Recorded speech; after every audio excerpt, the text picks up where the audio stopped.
Assalamualaikum warahmatullahi wabarakatuh. Waalaikumsalam warahmatullahi wabarakatuh.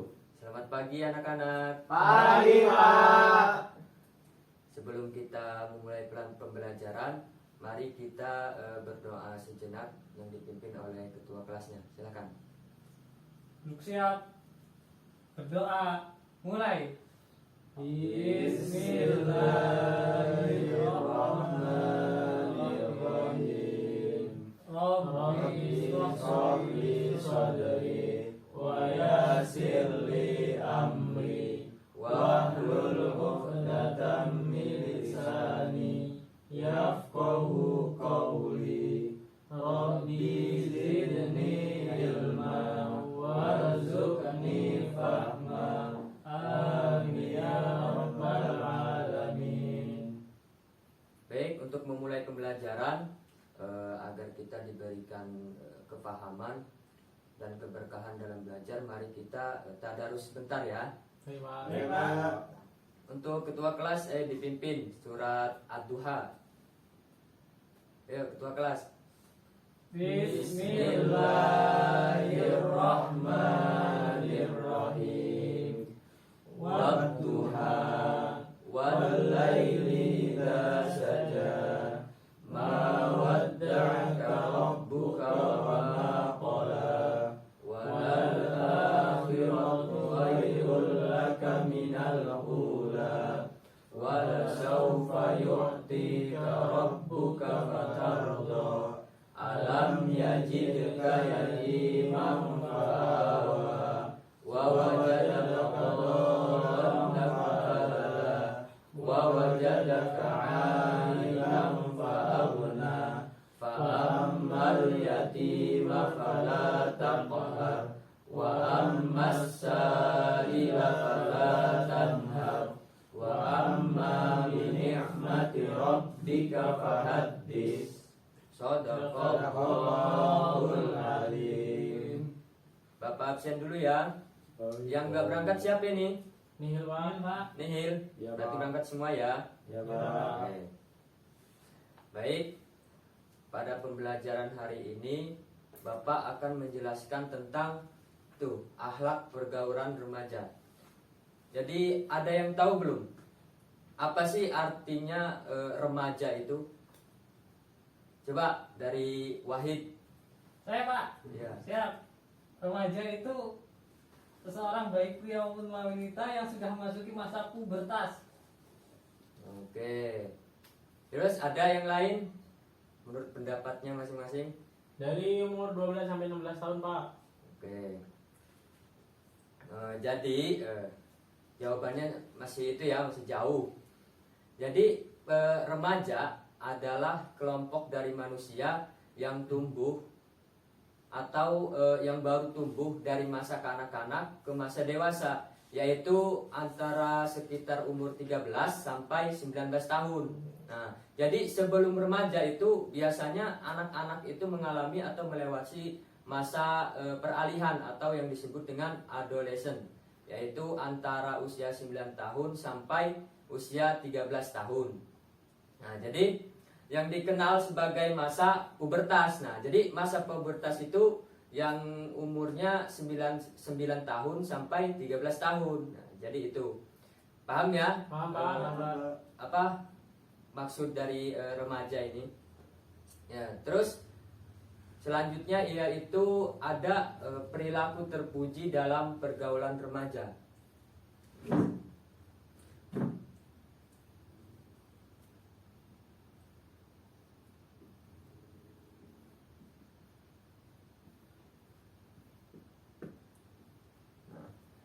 Jadi dalam akhlak pergaulan remaja di sini terbagi menjadi dua, yaitu perilaku terpuji. Yang pertama perilaku terpuji, terus yang kedua yaitu perilaku tercela. Nah, yang pertama ada perilaku terpuji. Perilaku terpuji yaitu yang pertama yaitu persaudaraan atau ukhuwah Islamiyah. Nah, setiap muslim dengan muslim lainnya adalah saudara. Jadi dengan segala hak dan kewajiban yang melekat pada masing-masing pribadi, Islam menghendaki penganutnya untuk menjalin persaudaraan atau yang disebut dengan ukhuwah. Nah, terus persaudaraan yang terjadi adanya persamaan antara satu dengan yang lainnya, karena itu ada istilah ukhuwah Islamiyah. Jadi ukhuwah Islamiyah itu terjalin persaudaraannya itu karena adanya hubungan agama, yaitu sama-sama beragama Islam. Nah, yang kedua ada ukhuwah watoniyah. Ukhuwah watoniyah yaitu persaudaraan sebangsa dan setanah air sekalipun berbeda agama, berbeda suku, berbeda bahasa, itu disebut dengan ukhuwah watoniyah. Jadi saling menghormati keyakinan masing-masing. Terus yang ketiga yaitu ada ukhuwah insaniyah. Ada yang tahu nggak ukhuwah insaniyah itu apa? Belum, Pak. Belum, Pak. Belum ya? Ya, Belum. jadi ukhuwah insaniyah itu berhubungan dengan manusia. Jadi sesama jenis manusia, apapun itu agamanya, apapun itu sukunya, yaitu disebut dengan ukhuwah insaniyah. Jadi nggak ada perbedaan. Mau manusia itu kakinya satu, mau manusia itu nggak ada kakinya, nggak ada tangannya, itu disebut dengan ukhuwah insaniyah. Nah, terus selanjutnya yaitu dalam pergaulan remaja dengan lawan jenis itu harus dijaga jarak. Nah, jadi sehingga tidak ada kesempatan terjadinya kejahatan seksual ataupun yang pada gilirannya itu akan merusak bagi perilaku maupun bagi masyarakat umum. Nah, dalam rangka menjaga kesucian pergaulan remaja agar terhindar dari perbuatan zina, yaitu Islam telah membuat batasan-batasan, yaitu laki-laki tidak boleh berdua-duaan dengan perempuan, nah yang bukan mahramnya, kecuali yaitu udah suami istri. Jadi kalau belum suami istri, kalau berdua-duaan apalagi di gelap-gelapan, itu temennya nanti yang ketiga itu adalah setan. Nah, jadi mula-mulanya saling pandang-pandangan, terus lalu berpegangan tangan, dan akhirnya terjerumus pada perzinahan. Nah, itu semua adalah bujuk rayu setan. Jadi bisa dipahami ya anak-anak ya? Bisa, Bisa, Pak. Pak. Nah, tidak boleh begitu, antara laki-laki dan perempuan itu harus dijaga jarak. Nah, nggak boleh berpandang-pandangan terus berpegangan tangan, waduh, apalagi kayak gitu. Wahid sering, Pak. Jangan wahid ya.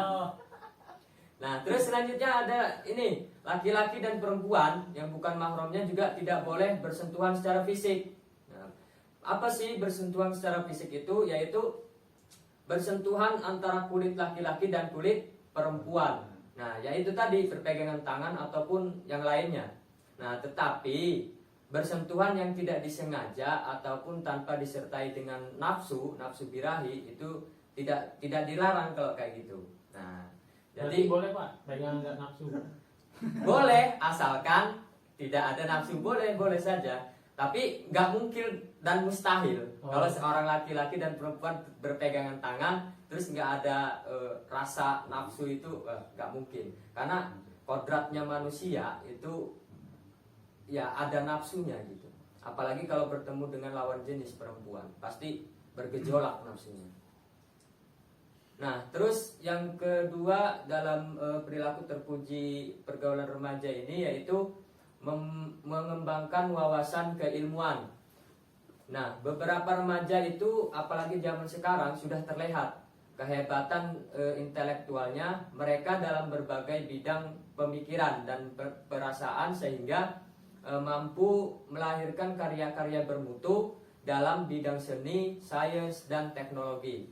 Nah, menurut Giant Paget, menurut ilmuwan ini, kelompok remaja berada pada tahap operasional formal dan merupakan tahap terakhir dari perkembangan kognisi. Jadi perkembangan yang sehat dan normal membuat mereka mampu memecahkan masalah-masalah dengan menggunakan berbagai alternatif dan memahami berbagai masalah yang kompleks dan rumit. Nah, jadi seharusnya remaja seperti kalian-kalian ini untuk mengembangkan wawasan keilmuan itu akan semakin melesat gitu. Jadi rasa keingintahuannya, rasa penasarannya tentang ilmu pengetahuan itu akan semakin bergejolak gitu. Jadi jangan sia-siakan waktu remaja, jangan digunakan untuk perilaku-perilaku yang kurang baik. Nah, terus yang ketiga yaitu menghormati dan menghargai atau tasamuh. atau yang disebut dengan toleransi. Apa sih yang disebut toleransi itu, ada yang tahu? Saya Pak, Ya, Ade Wahid, siapa? Apa toleransi? menghargai perbedaan Pak. Nah, termasuk itu ya. Jadi toleransi itu termasuk itu, menghargai perbedaan. Jadi adalah toleransi itu rasa tenggang rasa atau sikap menghargai dan menghormati terhadap sesama, baik terhadap sesama muslim maupun terhadap non Muslim. Nah, ya, jadi sikap tasamuh juga berarti sikap toleran, yaitu tidak mementingkan diri sendiri, tidak egois gitu. Dan juga tidak memaksakan kehendak. Salah satu nilai yang terkandung dalam tasamuh yaitu menghormati dan menghargai perbedaan dengan segala kelebihan dan kelemahannya masing-masing individu untuk mencari titik temu dalam persamaan dalam batas-batas tertentu. Jadi kayak di Indonesia, negara kita ini banyak perbedaannya, antara salah satunya perbedaan agama, terus perbedaan suku, perbedaan bahasa. Nah, jadi dengan tasamuh ini, toleransi ini, kita sama-sama menghargai. Jadi kita tidak boleh melihat seseorang atau kelompok itu dari segi agamanya, atau dari segi sukunya, atau dari segi bahasanya. Jadi harus saling kompak gitu, saling memajukan bagaimana caranya keilmuan dan kemajuan bangsa ini bisa kita capai dengan adanya perbedaan. Walaupun perbedaan itu banyak, tetapi kita tetap satu jua untuk membangun bangsa. Nah, yang kedua ada perilaku tercela nih. Jadi perilaku tercela itu antara lainnya yaitu tawuran. Sering terjadi tawuran antar pelajar. Nah, masalah kenakalan remaja sering menimbulkan kecemasan sosial. Jadi karena dapat menimbulkan kemungkinan generasi yang tidak baik. Sebab anak yang diharapkan sebagai kader penerus bangsa, terus dia ini karena pergaulan bebas ikut tawuran antar pelajar, akhirnya tergelincir ke arah perilaku yang negatif. Nah, perbuatan kenakalan anak itu diantaranya dapat berupa perkelahian, yaitu tawuran itu tadi. Bisa jadi antar sekolah, bisa jadi satu sekolah tetapi antar kelompok gitu. Jadi saling kuat menguatkan, saling adu jago. Maksudnya dari tawuran antar pelajar itu. Nah, yang kedua ini. Yang kedua yaitu pergaulan bebas atau free sex. Nah, dalam lingkungan masyarakat yang bernorma, hubungan seksual sebelum atau di luar nikah itu tidak dapat dibenarkan. Jadi awas ya untuk anak-anak sekalian yang belum menikah. Nah, jangan sampai menikah dulu ya. Karena itu melendungkan anak orang. Aku Pak produser Pak. Ya, bisa dipahami sendiri ya. Pahit seperti itu, Pak. Enggak, Jangan wahid ya. Enggak Pak. Pacarannya pacaran yang sehat. Jangan, kalau bisa jangan pacaran lah, langsung nikah aja. Oh, Ya, siap Pak. Pak. Nah, jadi pergaulan remaja ini di lingkungan masyarakat ini tidak boleh ya. Hubungan seksual sebelum atau di luar nikah tidak dapat dibenarkan, khususnya norma agama, norma sosial maupun norma moral, dan dianggap sebagai bentuk penyimpangan perilaku dalam kehidupan masyarakat. Nah, hubungan seksual akan dianggap sah dan dibenarkan apabila seseorang itu sudah menikah. Jadi hubungan seksual semacam ini sudah berupa pelacuran, terus kumpul kebo dan perkosaan itu tidak boleh ya. Jadi kalau udah nikah mah ya terserah, mau sehari 3 kali 5 kali ya terserah. Apa hukumnya Pak? Ya malah dapat pahala. Kalau sebelum nikah itu malah mendapatkan dosanya gede banget gitu. Kalau sudah menikah malah dapat pahala. Enak Pak. Ya bisa dipahami ya Ahmad Doviyadi. Nah, terus yang kedua yaitu mengkonsumsi minuman keras. Nih, ini sering terjadi sekali sama remaja-remaja ini. Nah, alkohol itu sebenarnya dapat disebut juga sebagai racun fotoplasmik yang mempunyai efek depresen pada sistem saraf, sehingga orang yang mengkonsumsi alkohol secara berlebihan akan kehilangan kemampuan untuk mengendalikan diri. Nah, banyak terjadi itu kayak orang-orang sehabis ke klub gitu, minum minuman keras, terus pulangnya bawa kendaraan sendiri, dan akhirnya kecelakaan di jalan itu banyak yang terjadi juga. Dan ada juga dulu kisah siapa ada yang tahu kisah dulu ulama yang besar, dia karena mabok akhirnya ulama ini terjerumus ke dalam kemusyrikan. Belum tahu Tahu, Pak. Yang 3 dosa bukan Siapa? Pak? Tahu Pak? Siapa Wahid? Syekh Barsiso. Nah, Syekh Barsiso itu, Baseso. nah iya, Syekh Barsiso itu sangat ulama yang sangat handal sekali dan sangat dekat sekali sama Allah itu. Jadi ulama Barsiso itu, jangankan Barsisonya, murid-muridnya itu bisa terbang. Saking ilmunya itu luas banget gitu. Tapi karena dia ini kerayu sama setan, akhirnya dia itu mabok-mabokan dan akhirnya dia berzina dengan istri orang, dan akhirnya dari situ, dari berzina dia membunuh suami dari istrinya ini. Jadi dari situ dia terus diarahkan oleh setan untuk menyembah setan itu. Nah, awalnya apa? Dari alkohol ini. Ulama besar gitu yang ilmunya tinggi bisa terjerumus ke dalam hal yang tidak benar gara-gara minuman keras, apalagi kita yang masih ibadahnya masih dibilang rendah gitu. Jadi jangan sampai ya anak-anak ya, Iya Pak. jangan sampai mendekati minum-minuman keras, apalagi selebihnya gitu. Nah, terus yang keempat yaitu penyalahgunaan narkoba. Nih banyak sekali nih. Penyalahgunaan narkotika dapat disebut dengan penyimpangan perilaku karena melanggar norma hukum yang berlaku di masyarakat. Nah, penggunaan obat-obatan ini, jenis narkotik ini telah diatur dalam seperangkat peraturan yang sifatnya formal. Oleh sebab itu, penggunaan narkotika hanya dianggap sah apabila digunakan untuk kepentingan medis. Jadi untuk kepentingan pengobatan di bawah pengawasan ketat di pihak berwenang seperti dokter. Nah, sebenarnya narkoba ini halal apabila digunakannya itu benar, dan juga harus ada pihak berwenang seperti dokter.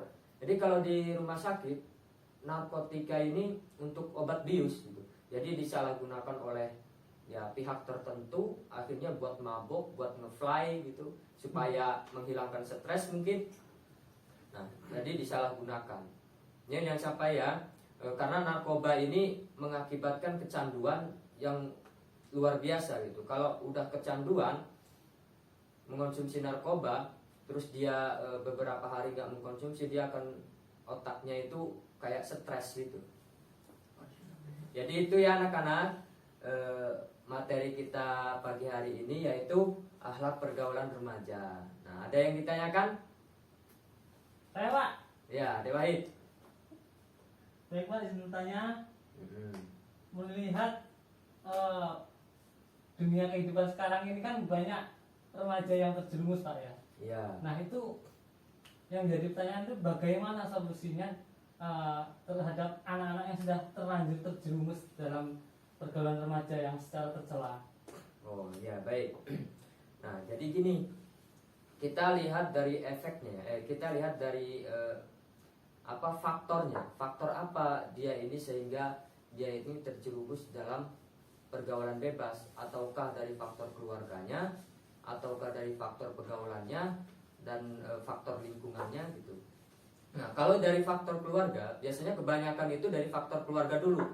Biasanya ada orang tua yang kurang memerhatikan anaknya gitu. Jadi setiap anaknya main, setiap anaknya kemana-mana itu orang tua ini nggak memerhatikan kemana anaknya pergi, bergaul dengan siapa, terus dia di luar ngapain aja gitu. Nah, jadi sebagai orang tua nih, kan kalian juga nanti calon orang tua ya. Ya Pak. Nah, jadi nanti untuk mengawasi anak-anaknya. Nah, terus bagaimana kalau sudah terlanjur terjerumus seperti ini? Nah, langkah awal kita perhatikan dari bapaknya. Kalau bisa nasihati bapaknya, terus ngomong sama bapaknya, pergaulan anaknya di luar seperti ini, seperti ini. Nah, jadi kalau bapaknya ngerespon dengan baik, dia akan insya Allah pergaulannya akan tertolong gitu. Maksud adek? Maksud Pak. Nah, ada lagi pertanyaannya? Cukup? Cukup Pak. Pak. Nah, cukup ya. Nah, mungkin ini pembelajaran pada pagi hari ini mudah-mudahan mudah-mudahan bermanfaat bagi kita semua, dan mudah-mudahan kita terhindar dari pergaulan-pergaulan yang negatif, apalagi melanggar agama dan melanggar norma-norma dan melanggar hukum-hukum dan tata negara gitu. Jadi sebagai remaja kita harus maju untuk mengembangkan keilmuan dan memajukan keilmuan yang ada di Indonesia. Ya, mungkin itu ya anak-anak ya. Ya Pak. Mungkin itu saja yang dapat Bapak sampaikan sebelum kita mengakhiri pembelajaran hari ini. Marilah kita membaca doa kafaratul majlis. Subhanakallahumma wa bihamdika asyhadu an la ilaha illa anta astaghfiruka wa atubu ilaik. Baik, Bapak akhiri. Wassalamualaikum warahmatullahi wabarakatuh. Waalaikumsalam warahmatullahi wabarakatuh.